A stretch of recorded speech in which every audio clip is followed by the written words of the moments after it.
Hey all, Hipper here. So we're taking out the Daring today, and at this point here, I am not aware that there's another CC in the game, another community contributor, and it is the one and only Tactic Angel.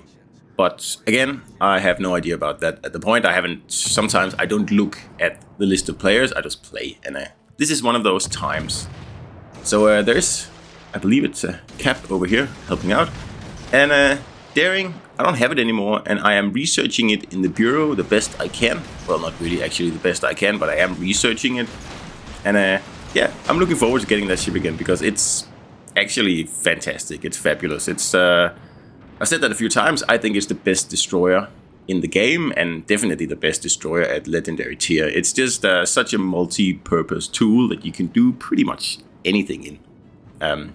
It's definitely a ship you should research if you have just the slightest interest in destroyers, and if a ship like Lightning is something that's right up your alley, then Daring is a definite must. Absolutely. So we got a lucky torp hit there. It's just fabulous. It can do anything really. It's slow, yes, but that's pretty much the only thing that's a downside to the ship. And for me personally, that's not much of a downside because all being slow does is just keep me from getting into trouble, really, from overextending and all that sort of stuff, which I have a tendency to do in my destroyers. So who wins or loses this battle is clearly decided over here at the C cap, because that's where the majority of the red ships have gone, and we have like quite an advantage over at A. That's not really going to be a problem. There are destroyers, yeah, but if the cruiser over there knows what he's doing, then the destroyers aren't really a problem.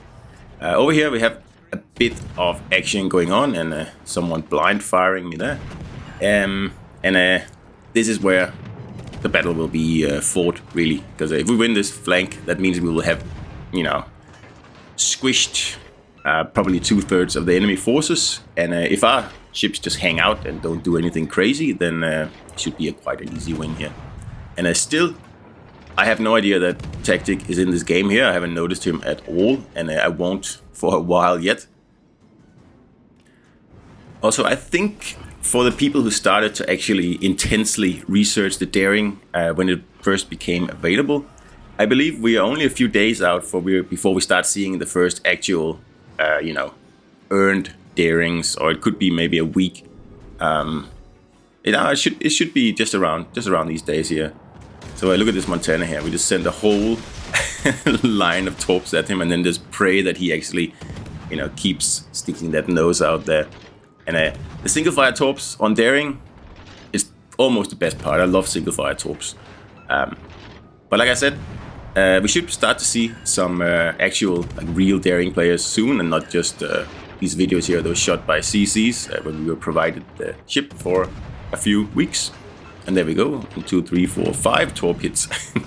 And of course we don't kill him. There was like 1% left. Anyway, so I'm quite excited to see what the community thinks of Daring, because obviously only the CCs and the CMs have had the opportunity to play the ship so far, and everybody loves it. So as far as I have, read, I don't know of anyone who doesn't like this ship, because it's fairly obvious that it's just magnificent. It's great. So let's see what the community can actually get out of the ship once it gets into circulation. I don't think 300,000 damage games should be pretty attainable in this ship here, and I do believe it's more of an XP ship, because you have so many tools. You have smoke, you have sonar, you have heals. You can be a real nuisance throughout the whole battle, and the guns are excellent, and the torpedoes are excellent as well. So, playing the objectives in this ship here is really, really easy. And of course, you can do damage as well. And like I said, 300,000 should be within range for, the best of the players. But I still think that we're going to see some really crazy base XP games in this ship here. Especially when players like Bravo Foxtrot and Priest gets their hands on this thing here. Yeah, I don't know what we're going to see, but I think we're going to see Probably 5,000 XP games, I have no doubt about that. So here's where tactic comes into the picture in a minute here, because I'm setting up a wonderful situation for myself here. I have this Kurfürst, I just need to get rid of him, I'll torp him out of the way, and then I have this other full health Kurfürst sitting 11 kilometers away, which is within the range of my guns. And my plan is to just sink this annoying Kurfürst here. Someone will sink it, I get the honor. And then I'm just going to burn down this Kurfürst here, making lots of damage in the process. That's the plan. But I don't know if you notice, there is a naughty destroyer out there approaching what I like to think of as my Kurfürst. It's my ship. I'm going to burn it. I'm going to get that almost 100,000 hit points that the Kurfürst has. But this particular destroyer out here, which I haven't noticed at all until now in the battle, he seems to be thinking that he wants the hit points. And at this point I'm like, oh, are you kidding me? Oh, don't miss. But no, he did. He takes it all. And I just realized right now, when I was, narrating this video here, that was actually the Khabarovsk. That wasn't Tactic Angel. I always thought it was Tactic Angel who stole my Kurfürst like that. But I just realized he's actually on the other flank, and he gets wiped by Gearing right there. So I don't think I actually see him at all in the game. That's why I'm just checking now. Hey, was that him?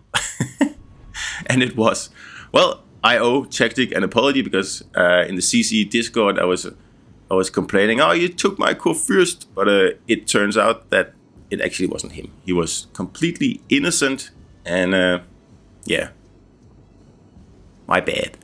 Anyway, so like I said, pretty much cleaned up the side over here, and the others did a very nice work of keeping the Reds from doing too much damage on the A flank. So things are looking pretty bright now, and we are way ahead on points. Are losing a few ships now, but should be fine. Nothing to worry about. And with only 2 Reds left, this should be a pretty short game now. And Daring, I mean, I really wish I still had the ship. I really wish. I know I'm not, going all in on the Bureau project, because I just can't be bothered. I was like, I'll get it when I get it. I'm not going to pay doubloons. I'm not going to do all the daily things. I'm just going to put in the commanders, put in the ships that I have to use, and then I'm just going to let it do its thing, because I don't like the Bureau. It was a good idea in the beginning when the legendary ships came out, but now there's just no point in it. Like, what is the point of making people wait 3, 4, 5, 6 months before they can play a ship? I just... it doesn't make any sense to me. It doesn't. There's no logic in that decision. I mean, I guess it made sense back in the day when the legendary ships came out. It was a way of like slowly introducing them into the game. So it didn't have everybody buying Yamato day one, and you were facing like 6 Yamatos in your tier 7 cruiser. And I mean, that made sense, and that's why the Bureau was okay back then, because like some people would, rush through it in a month, and some would take like 6 months to do it. And that way you get like the new legendary ships spread out. They were new back then.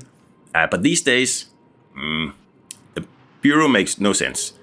At least if Wargaming changed, so you could actually somehow research those ships instantly in just one day, instead of, even if you do everything you have to do correctly, you will still have to wait 5 or 6 weeks to get that ship. And that makes very little sense to me. Very little sense. But who am I to judge? I'm just a CC. So that's the end of Gearing. I avenged Tactic Angel there, and hope you enjoyed the video, and go get that Daring. I cannot recommend this ship enough. It's just wonderful. So hope you enjoyed it, and see you out there.